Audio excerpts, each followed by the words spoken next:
Mission 2023 की तैयारियों में जुटी बीजेपी। उत्तर प्रदेश, उत्तराखंड, गोवा और मणिपुर में मिली शानदार जीत के बाद बीजेपी मध्य प्रदेश, छत्तीसगढ़, राजस्थान में मिशन 2023 की तैयारियां शुरू कर चुकी है। इन राज्यों में नई पीढ़ी को आगे लाने पर काम किया जा रहा है। चुनाव के बाद सीएम का चेहरा सामने लाया जाएगा, तो वहीं दूसरी तरफ बीजेपी ने नवंबर 2022 में गुजरात, हिमाचल और 2023 में होने वाले चुनावों की पूरी स्ट्रेटेजी तैयार कर ली है। बीजेपी ने सियासी गणित के जरिए गिरा दी थी कमलनाथ सरकार, जिसके बाद मार्च 2020 में शिवराज सिंह चौहान चौथी बार सीएम बने। अब बीजेपी मध्य प्रदेश में नया नेतृत्व विकसित करना चाहती है। पार्टी के भीतर ये भी चर्चा है कि शिवराज सिंह चौहान को कभी भी केंद्र की राजनीति में लाया जा सकता है, जिससे मध्य प्रदेश में भावी पीढ़ी के लिए नेतृत्व को तैयार करने में मदद मिलेगी। जब तक मध्य प्रदेश में शिवराज रहेंगे, नया नेतृत्व विकसित करना संभव नहीं होगा। वैसे भी मध्य प्रदेश बीजेपी के लिए बेहद महत्वपूर्ण राज्य है, जिसे किसी भी सूरत में पार्टी खोना नहीं चाहती। ज्योति आदित्य राय सिंधिया जब से बीजेपी में आए हैं, तब से उनका कद लगातार बढ़ता जा रहा है। उनका हर व्यक्ति किसी न किसी पद पर है। मुख्यमंत्री शिवराज सिंह चौहान लगातार 3 टर्म के सीएम रह चुके थे। दिसंबर 2018 के विधानसभा चुनाव में चौहान बीजेपी को सत्ता के दरवाजे तक नहीं पहुंचा पाए।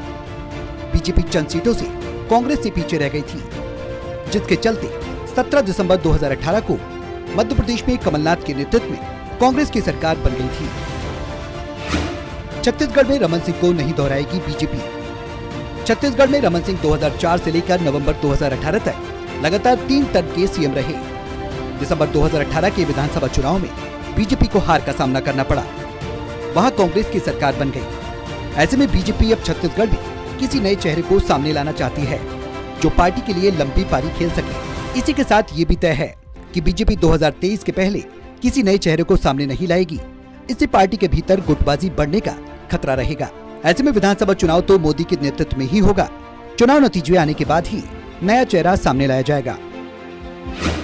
राजस्थान में वसुंधरा बनाम केंद्रीय नेतृत्व का दिलचस्प टकराव। दिसंबर 2013 में प्रचंड बहुमत से राजस्थान में सरकार बनाने वाली बीजेपी को दिसंबर 2018 के विधानसभा चुनाव में वसुंधरा राजे के नेतृत्व में हार का सामना करना पड़ा था।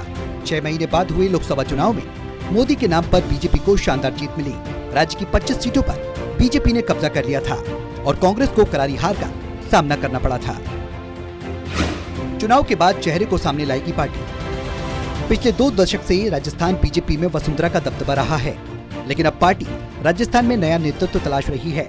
वसुंधरा की समर्थक उन्हें सीएम चेहरा घोषित करने की मांग लगातार कर रहे हैं, लेकिन राजस्थान जाकर केंद्रीय गृह मंत्री अमित शाह साफ संकेत भी दे चुके हैं कि 2023 का विधानसभा चुनाव नरेंद्र मोदी के नेतृत्व में लड़ा जाएगा। किसी शख्स को चुनाव में चेहरा नहीं बनाया जाएगा। पार्टी विधानसभा चुनाव के बाद किसी चेहरे को सामने लाएगी, ताकि अगले 1 से 2 दशक तक राजस्थान में पार्टी के सामने नेतृत्व का संकट पैदा न हो। राजनीतिक विश्लेषक का भी मानना है कि बीजेपी का राष्ट्रीय नेतृत्व मध्य प्रदेश, छत्तीसगढ़ और राजस्थान में नया चेहरा लाना है, लेकिन चुनाव से पहले किसी चेहरे को प्रोजेक्ट करना पार्टी के लिए मुश्किल खड़ी कर सकता है, क्योंकि इससे गुटबाजी की आशंका रहेगी। इसको देखते हुए बीजेपी तीनों ही राज्यों में पीएम नरेंद्र मोदी के नाम पर 2023 का चुनाव लड़ेगी। बीजेपी शासित राज्यों पर पड़ रहा दबाव। छत्तीसगढ़ और राजस्थान में होने वाले विधानसभा चुनाव को लेकर माना जा रहा है कि कांग्रेस शासित प्रदेश राजस्थान और उसके बाद छत्तीसगढ़ ने पुरानी पेंशन स्कीम को बहाल करने का ऐलान निश्चित तौर पर वोटरों को लुभाने के लिए किया है। हालांकि राजस्थान और छत्तीसगढ़ के ऐलान के बाद अब भाजपा शासित प्रदेश भी दबाव में आ गए हैं। दरअसल इन राज्यों में भी कर्मचारी पुरानी पेंशन स्कीम बहाल करने की मांग करने लगे हैं। हिमाचल में उपचुनाव में हार से जयराम के नेतृत्व पर सवाल। बीजेपी के लिए हिमाचल भले ही छोटा राज्य हो, लेकिन प्रदेश बीजेपी के लिए काफी अहम है। पिछले साल नवंबर में हुए उपचुनाव में मंडी लोकसभा और अर्की जुब्बल कोटखाई और फतेहपुर विधानसभा सीट से बीजेपी को बड़ी हार का सामना करना पड़ा। इसी के बाद बीजेपी सीएम जयराम ठाकुर के नेतृत्व को लेकर गंभीर हो गई है। पार्टी के राष्ट्रीय अध्यक्ष जेपी नड्डा भी इसी राज्य से आते हैं। जिस तरह से उत्तराखंड में बीजेपी की जीत हुई है, उसी तर्ज पर पार्टी इस साल नवंबर में होने वाले विधानसभा चुनाव में वापसी करना चाहती है। यही नहीं, पार्टी उस परंपरा को भी तोड़ना चाहती है जिसमें एक बार कांग्रेस और दूसरी बार बीजेपी की सरकार अब तक बनती रही है। उत्तराखंड में बीजेपी ने ऐसा करके भी दिखाया है। हिमाचल में हैं 68 विधानसभा सीटें। हिमाचल में 68 विधानसभा सीटें हैं। 70 लाख से अधिक आबादी वाले इस पहाड़ी राज्य में रिकॉर्ड तोड़ वोटिंग हुई। पिछली बार 50 लाख से ज्यादा मतदाताओं ने 9 नवंबर 2017 को नई सरकार का भाग्य ईवीएम में कैद किया था।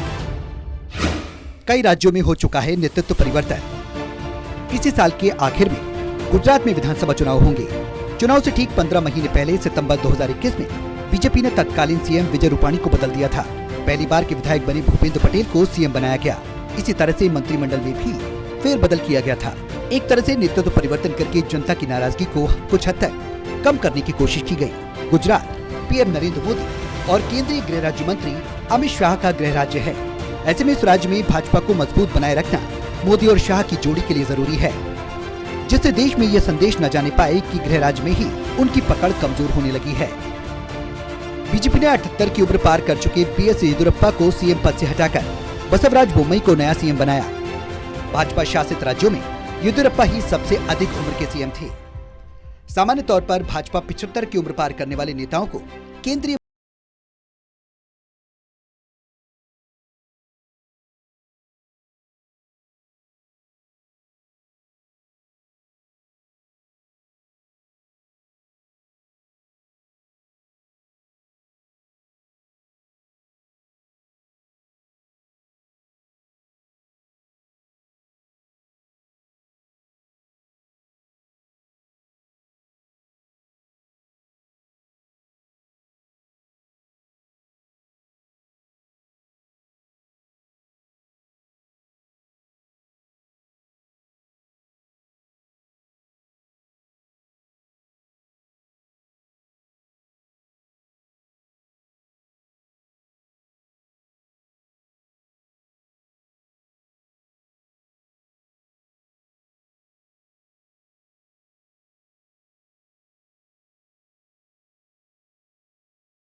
चुनाव होने तक ये बताया ही नहीं जाएगा कि प्रदेश का मुख्यमंत्री कौन होगा या किसे मुख्यमंत्री बनाया जा सकता है। इसका मतलब इस बार मध्य प्रदेश में मुख्यमंत्री के चेहरे के रूप में 4 बार के सीएम शिवराज सिंह चौहान फिर से सीएम कैंडिडेट नहीं होंगे, बल्कि पीएम मोदी चुनाव को लीड करेंगे। Special desk, total news.